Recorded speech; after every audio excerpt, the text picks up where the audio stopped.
This week, I'm in Oban.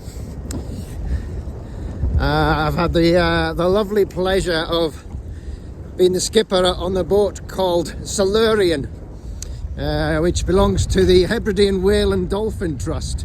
So she's a scientific research vessel that studies the various different sea life, including whales and dolphins, around the Hebridean Sea and the west coast of Scotland. But luckily, or unluckily, depending on your point of view, the weather was a bit tough for us for the last couple of days, so we've ended up having a lovely night in Oban. So here we are. So this is Oban Bay, and we are on the new transit pontoons, which at this time of the year are very clear, lots of space. And there's Silurian. So that's my office for the week, and a very beautiful, lovely boat she is. So she's charity funded. She does a lot of research and helps support a lot of the other local universities with their research that they're doing, and that of course goes into all of the kind of global databases that help kind of deal with any issues with sea life. So yeah, very worthwhile project if anybody's looking for somewhere to go and spend a little bit of time volunteering. The Hebridean Whale and Dolphin Trust. If I remember rightly, I'll stick a link in the comments.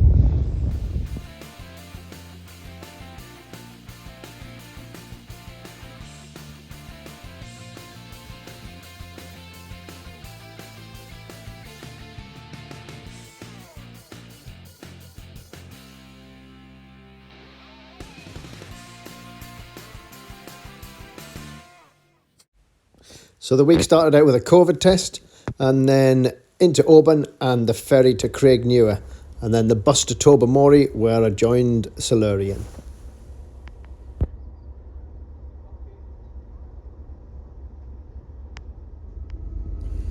At this point the weather was beautiful, and it stayed like this for a day and a half.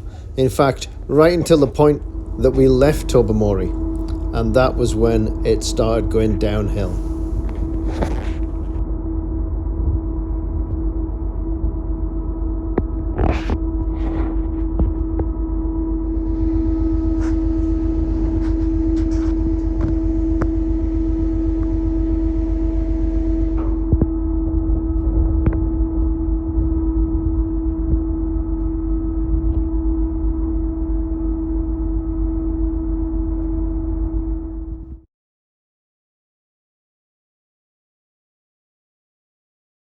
Our original plan was to head up to Rum for our first night, and then we were going to survey around the small isles.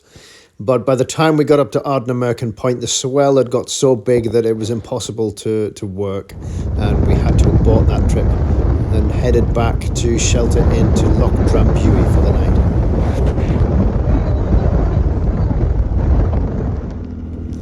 Next day, as high winds continued, we changed our plans and we stayed in more sheltered waters. This gave us the opportunity to survey the Sound of Mull and all of Loch Linney, right up to the Corran Narrows and the entrance to Loch Leven.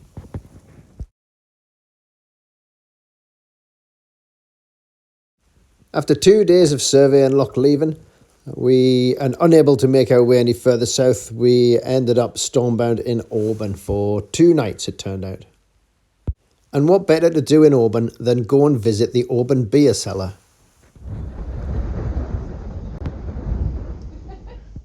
Karen. Yes, What are you doing here?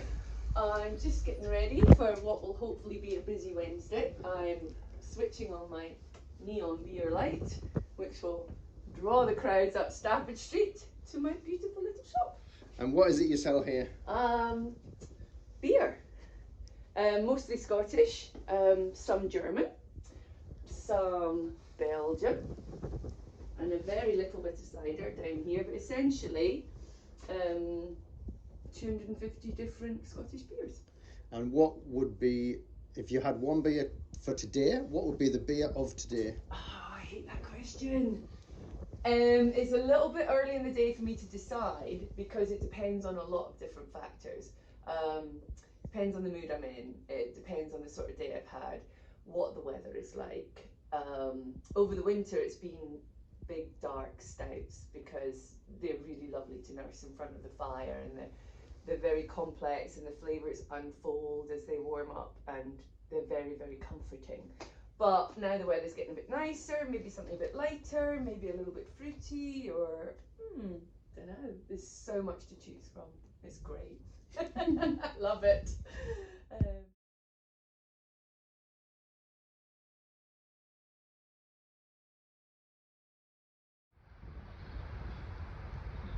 Nobody else has got beer tree that I'm aware of anyway. I have never seen a beer tree before. This is the only beer tree in the world. Unique. Yeah. Unique to the Oban beer cellar. Perfect.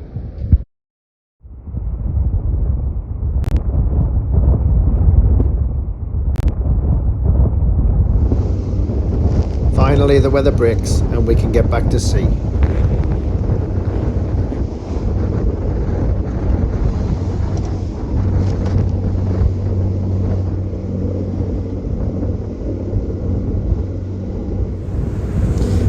So we're on our last day, heading back up to Tobermory from Oban, where we've been stormbound for a couple of days. Just coming out of Oban there, I was going to try and get some video, but we ended up with a 58 knots of wind, so it was a little bit difficult. So it's died off a little bit now that we're through that. Looks like we might have quite a nice motor up the Sound of Mull on a cold winter's morning. But beautiful, beautiful visibility, even if it is very cold.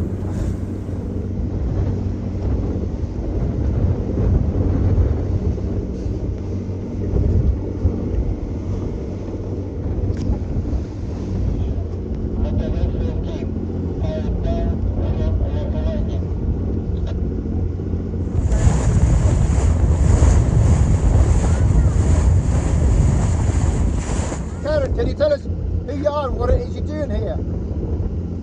Hi David, I am a volunteer for the Trust. I come as the 4th crew, which is the head cook and bottle washer of the crew. Just helping out, filling in whenever I'm needed. And what is it the guys are doing? You see up on the mast and kind of standing around on the boat. Guys in the mast are looking for sightings of cetaceans, of dolphins, porpoises, whales, and they've got a designated area each side of the mast where they look and they shout any sightings down to the crew below. Fantastic. And how many times have you done this? This is my 5th trip on Silurian. Started off as a volunteer. I volunteer on the mast as well, and then I got asked to come back as 4th crew because I've impressed them so much with my soup making ability. And I have to say, it is fantastic soup. So will you keep coming back? As long as they ask me and as long as I'm fit, I'll come back. Thank you.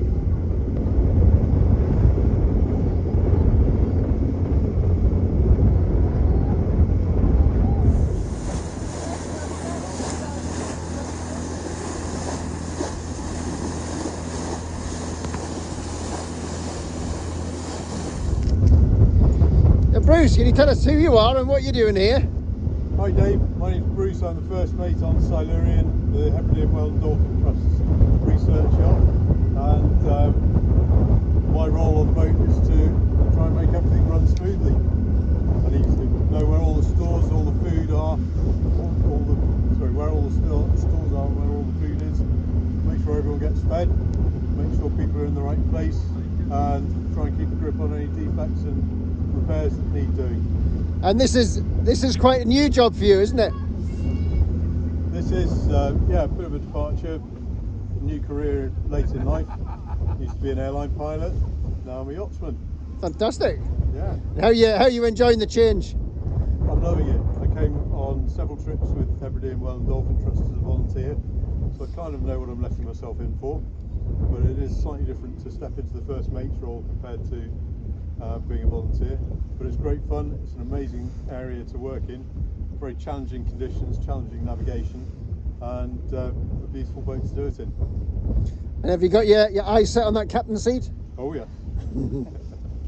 Thank you very much. Thanks, Dave.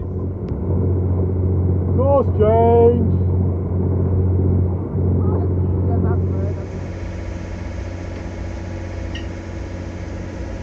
Around the stop.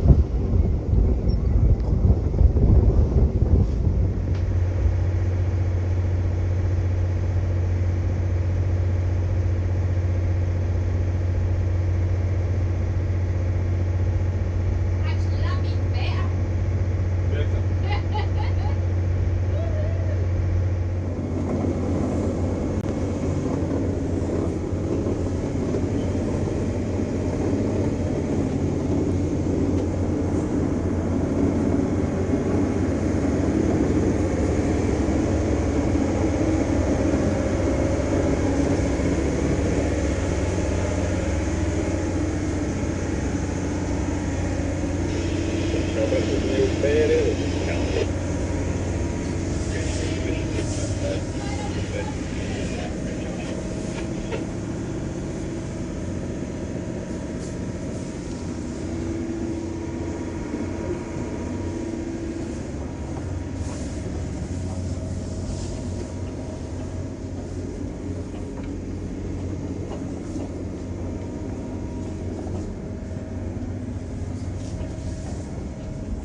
Hey, I've got 40 seconds, people.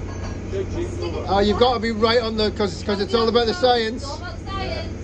This one, Oh. stand down, skipper. I bet her mum was glad when she moved out. She's a bit shouty. Tell me who you are and what you're doing here. Alright, hello there, my name's Jackie, I'm from Arran and I'm on the Silurian, the first research expedition of the season, and I've been once before. I think it's fantastic adventure and I love the science and we're doing something good. Brilliant, thank you. Yes, Captain, we're all about science today. Davey, I have your coffee here. Ted! Is that my coffee, Ted? Yes, it is. Ted, why don't you tell us who you are and what you're doing here? What would you say is your favourite joke of the trip? Favourite joke of the trip? Yeah. Oh, I haven't done, well, I did the one about my grandfather is always complaining about the price of things. He says, £2 for a cup of tea, £3.50 for a piece of sponge cake. I said, Grandad, you just popped round, I didn't invite you. Dave, No, YouTube, Jackie. can you tell us who you are and what you're doing here? My name is David Ingram and I'm here on this research boat. Always like being on boats next to the sea, so it seems like a good sort of combination of things to do. Have you enjoyed the weather up to now? No. Has it been quite challenging? It's been, the day was challenging in the morning, didn't feel particularly well. Was it you that was on the mast when we were taking the waves over the bow? That's right, this morning. Yeah, that was quite cold and bitter. I actually felt reasonably okay, comfortable with it, because the kind of wind was coming from starboard side and I was on the port, so I was quite sheltered and I felt All right. Who were you hiding behind? I was hiding, but I can't even remember, but I was hiding behind the mast and the boom. And whoever was on the starboard side. Can you tell us who you are and what it is you're doing on this boat? Hi, my name is Hannah Lightley and I'm the science officer on board Silurian for this trip. I'm the marine biodiversity and fieldwork officer for the Hebridean Whale and Dolphin Trust. And what is it that we're actually doing on this trip? What's the point of it? So we're busy taking visual and acoustic surveys of the west coast of Scotland. So on this survey we've been hanging around Mull and we went up to Loch Lilly, and now we'll go back up the sound of Mull as the weather hasn't been too great. But the volunteers on board have been absolutely fantastic and powered through, and we've had 2 sightings of Howard porpoise and we also had our first puppet. So yeah, we're doing visual and acoustic surveys, so we have 2 people on the mast at all times doing visual angle surveys from 0 to 90 and 270 to 360 degrees. We also tow a hydrophone that is in the water, that we have 2 high components and 2 mid-frequency components, and we're trying to pick up any sort of acoustics. So the high frequency... So what does that mean, acoustics? Are you talking about the sounds underwater? So we're talking about sounds of whales and dolphins and porpoise. And what other kind of things do you hear underwater? So we also have lots of anthropogenic noise, so we get things like boats, we can sometimes get sonar, we also have some other animals, so we have seals, you can hear them on the hydrophone, and also snapping shrimp that are a bit like a click, like frying bacon. We can also hear things like navigation or buoy chains, and they're like clanging with the waves, and we can also hear water noise, and yeah, it's a very busy environment. The soundscape is increasing as we are as technology is building, and the more that we're using the marine environment, the soundscape's getting worse. So we're trying to monitor that, because cetaceans really rely on the sound to be able to forage, to communicate, to breed. So yeah, there's lots of noise in the ocean masking the ability for marine mammals to get on with their daily lives. And what happens with this data that we're collecting this week? We use this data, it'll first go back to the office, and we'll analyse all the acoustics to understand how many harbour porpoises we might have seen, and then this data will then go on to the government to go towards assisting marine protected area designation, or different types of conservation measures here in the Hebrides. We'll pass it on to a few different universities, as well as we have a really good collaboration with SAMS, for example, the Scottish Association for Marine Science. So a lot of our data goes there, and there's a few different PhD researchers who use our data to find out what's going on with different marine mammal species. And have you done this very often? So this is my first season as science officer on board, but I have been on Silurian a few times before. Hello! Hello? Oh, have they spotted something? The 2 pots on the stove, please. Yeah! I have to go, unfortunately, but I'll be back.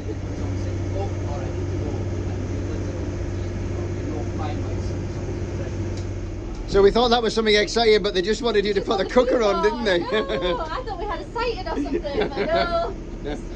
Food is second to science. So where did we get? Oh, what were you telling us about? What we were doing with the data. Oh, the data, yeah. Yeah. So yeah, we have lots of collaborations with different organisations, different research bodies. So yeah, the data that we collect will go towards them to be analysed, but also we'll do our own findings, and we'll pass that on to things like Marine Scotland or Nature Scot, different marine organisations in Scotland, and we'll use this data to help management plans for marine protected areas. We'll try and designate any more special areas of conservation or marine protected areas, and yeah, we also pick up data on any rubbish that is in the environment, and also creels, as one thing that is a bit of an issue in the Hebrides. Obviously it's like a lot of fishing around here, and we are really supportive of our fishermen friends. They provide us a lot of data, but one thing that sometimes happens is that large whales can get entangled in creels, so yeah, we just sort of monitor the different types of creels in the Hebrides, and really good that we haven't had any excess lying, which is an issue when minke whales or any other large whales might get entangled, and we haven't had any of that on this trip so far. So yeah, really good. Just wish we had nicer weather, but yeah, it's been a bit rubbish, the weather. Yeah, it has been rubbish, but the volunteers have been fab. If people wanted to get involved with something like this, how would they get in touch, or where would they get in touch? Yeah, so we are on social media. We're the Hebridean Whale and Dolphin Trust. We've got Facebook, Instagram, and we've also got Twitter, and we also have our own website, so you can have a look on there, and you can sail with us on Silurian and be part of the research trips. And if you're ever on the Isle of Mull in Tobermory, we also have a discovery centre, and that has a lot more information about the whales and dolphins and marine mammals and porpoises that you can find on the Hebrides. And also basking sharks, we get basking sharks here too. So yeah, if anyone would like to join us, I think we might have a few spaces left this season. If not, we'll be bringing out our 2023 schedule shortly. And yeah, it's just a fabulous way to get involved with some really important research for some absolutely magnificent creatures. Brilliant, thank you. No worries. Should know what we'll do. Yeah, they've got all the dates, so we're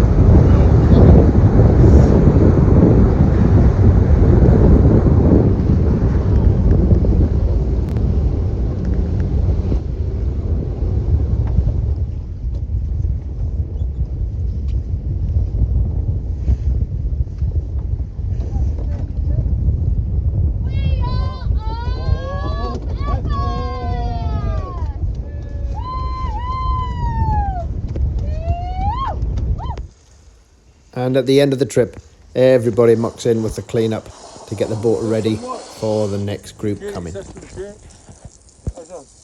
system. Okay, you want